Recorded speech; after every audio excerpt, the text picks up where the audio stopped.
গল্পটা কেমন লাগবে জানি না, যে একটা ছেলে পাখি আর একটা মেয়ে পাখি দুজনে মিলে উঠতেছিল, উঠতে উঠতে হঠাৎ করে একটি মেয়ে পাখি তার ডানায় ব্যথা পায়। ব্যথা পেলে মেয়ে পাখিটা ছেলে পাখিটাকে বলছে যে তুমি আমাকে কখনো ছেড়ে যাবে না।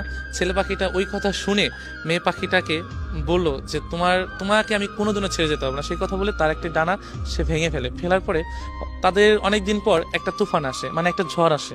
হ্যাঁ, ঝড় আসার পরে তখন অনেক ঝড় আসতেছে, যে এমন ঝড় তাদের বাসা আর থাকবে না। যদিও দুজন দুজনকে খুবই ভালোবাসতো, এতটাই ভালোবাসতো যে প্রকাশ করার মতো না, যদিও গল্প যেটা। তো ছেলে পাখিটা বলতেছে যে তুমি চলে যাও, ভালো একটা জায়গায় চলে যাও, ঝড় শেষে তুমি আমার কাছে আবার ফিরে এসো।